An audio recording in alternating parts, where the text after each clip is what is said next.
Dhaabbanni SOS tursiisa daa'immanii maatii harka qalleeyyii ta'aniif deeggarsa namoomaa taasise.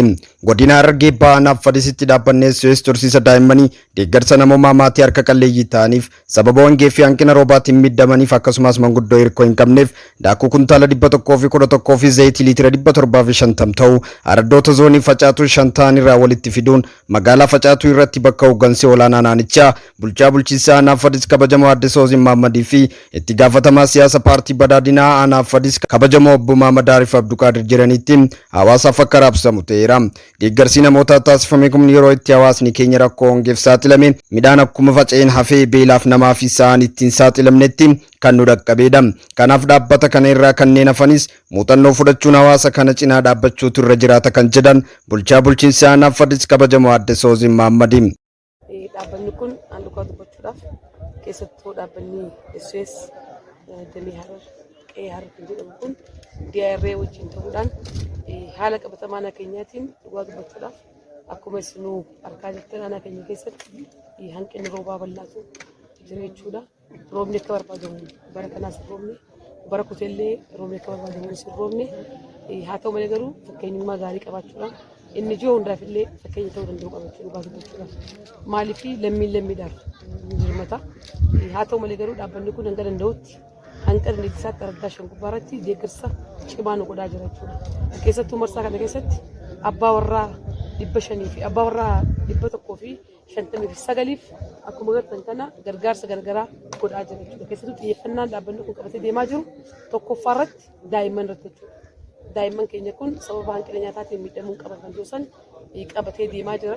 Manguddoo irratti jechuudha. Manguddoo humna hin qabne manguddoo deemtee qonqoo argaachuu dandeenya irratti xiyyeeffachuudhaan manguddootaa fi daa'imman irratti xiyyeeffatee abbaa warraa kanaaf akkuma ammasiis dhalaa jirtu kanatti deeggarsa bal'aa kennaa jira jechuudha. Kanaaf dhugumatti daa'imman abdii baruu ta'aniif dhaabbanni kun akkaatuma qe'ee daa'immanii jedhamutti jechuudha. Daa'immaniif hanqaata dandeessisaatiin hojii bal'aa hojjechaa jira jechuudha. Inni ijoon kunis deeggarsa kennaa jiraatus garuu immoo inni ijoo kanarratti fakkeenyummaa gaarii hojjechaa jiran waan ta'eef isa kanarraa fakkeenya fudhatan gaarii kan nuusan kaasuu barbaadeeti abbaa warraa keenya kun akka qe'eesaatiin kan baane deeggarsa daqiiqaa deeggarsa ammas immoo zayitiidha garagaraa kan hojiin sun qabate midhaan illee jechuudha. Midhaan illee marsaa 2-3 deeggarsa illee godhaa jira jechuudha. Kanaaf kana cinatti jedhan dhaabbata kana kan adda godhu namoota harka qalleeyyii manguddoo ergoo hin qabnee fi hojjetanii galii horachuu hin dandeenyeef wabii fayyaa isaaniif abbaa warraa 1,160f qarshii 400,000 fi 75,600 olitti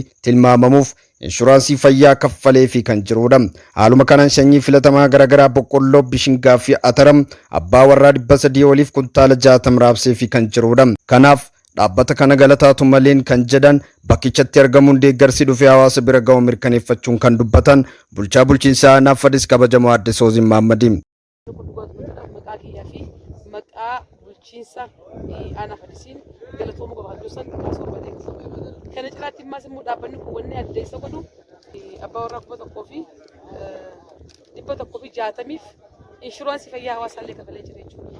Qarshiidhaan ammas immoo guutuun qarshii 400,000 fi 75,600 abbaa warraatirraa inshuraansii fayyaa warra silaa yaalamuu hin dandeenye warra silaa dhukkubaa wajjinis wal qabatee rakkoo adda addaa qabaniif dhaabbanni kun warra qarshii qabnaan hundaaf deeggarsa walii abbaa warraa kanarraa illee wanti qabne cinaatti waan mootummaan qabe harka qalleeyyii qabe cinaatti rakkoo warra qabanillee inshuraansii fayyaatiin illee irraa kafalee tajaajila fayyummaa isaaniitiin illee isaan tajaajilan godhuu irratti dhugaa dubbachuudhaaf dhaabbanni kun dhaabbata galata guddaa akkaan hajjatti qaba waan ta'eef kana caalaa ammaas immoo cimee yoo hojjete rakkoo amma dhufe kanallee bu'uurarraa eeguu cinaatti mootummaa wajjin taanee akkanii fi hojjennee uummata keenya tajaajila keessatti galchuun godhuu keessatti dhaabbata cimaa dhaabbata uummataatiif quuqama uummataa fi aantummaa uummataa kan qabu ta'uusaa sirriitti kaasuu jechuudha.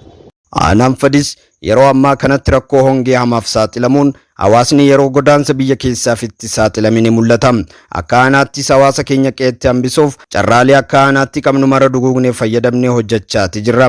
Keessattuu rakkoon akkanaa gaafa mudatu hawaasni aadaa birmannaa duudhaaf qabu kan waliin jireenya keessatti horanneen wal bira dhaabbachuun dirqamata. Haaluma kanaan kan qabu kan hin qabneef kan nyaannu irraa hirrifnee lammii teenya bira dhaabbachuun yeroon ammam kan ofiitu waliif hadooda jedhamaa miiree maarree ummanni keenya rakkoo uumamaa mudate kana wal qabannee waliif dirmannee wal dhageenyee tumsa waliif ooluutu nurra jiraata. Waggoota baay'ee sadoo waliin dabarsine yeroon ammaa kunis kan dabru ta'uu hubachuun daldalaan, jiraataan, hojjetaan, qonnaan bulaan, abbaan qabeenyaa fi dhaabbanni miti mootummaa aanaa keenya keessa socho'an marti yeroon isaan uummata isaaniif gumaata itti oolan amma jechuun bulchaan bulchiinsa aanaa Fadis kabajamoo Aadde Soozii Mahammad ummatichaaf dhaamsa dhaamaniiru.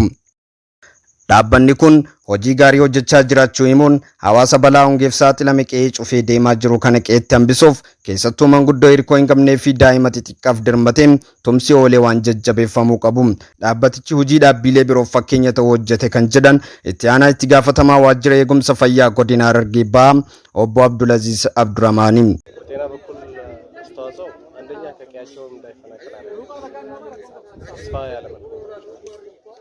ቀጣዩ ደግሞ የተወሰነ በሽታዎችን ሲመጣባቸው ትሪት ወይም እንዲታከሙ ያደርጋል።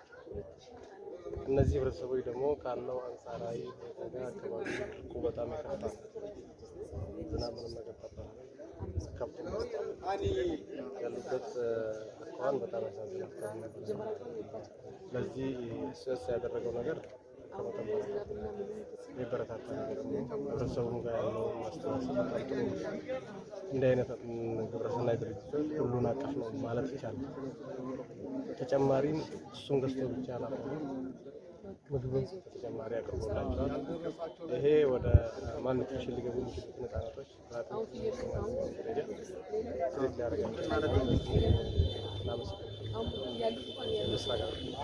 Haaluma kanaan sirni wal harkaa fuudhinsa sanada deeggarsa dhaabbatee SOStiin harka qalleeyyiif inshuraansii fayyaa deeggarsa taasifamee gaggeeffameera.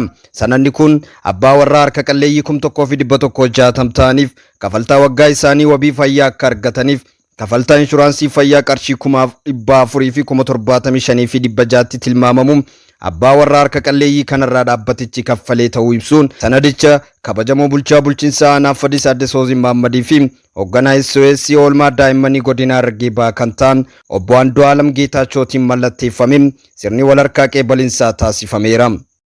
Guyyuma kana magaalaa Facaatutti daawwiin tasaa buufata fayyaa Facaatutti taasifameen jilli bulchaa bulchiinsa aanaa Fadis Aadde Soozii Mahammadii fi itti gaafatamaa waajjira fayyaa godina Harargee Bahaa obbo Abdulaziz Abdurrahmaanii fi itti gaafatamaa siyaasa paartii badhaadhina aanaa Fadis obbo Mahammad Arif Abduqaadir jiranitti haala tajaajila sirna kenna tajaajila buufatichaa daawwachuun danda'ameera.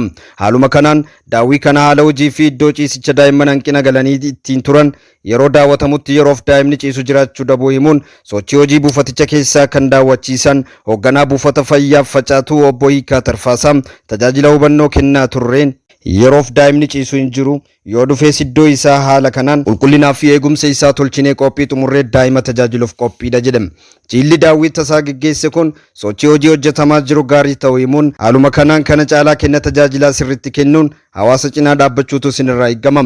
Ogummaa qabdaniin dandeettii qabdaniin hawaasa rakkoo hongeef saaxilame kana yeroo kamiyyuu caalaa yeroo gad jettanii fi tajaajiltan ammam keessattuu nyaata daa'imman hanqina nyaataa keessa galan fayyisuuf kennamu of eeggannoo fi hubannoo gahaan kennamee haala itti gaafatamummaan jiruun tajaajila daa'ima kennamuuf san qofaaf akka oolu taasisuu qabdu. Kana milkeessuu keessatti gahee keessan olaanaa waan ta'eef dhaloota baraaruutu isinirraa eegama jechuun jilli kun sochii buufatichaa ilaaluun jajjabeessanii kallattii fuula duraas kennuun cimina argameef jajjabeessaniiru.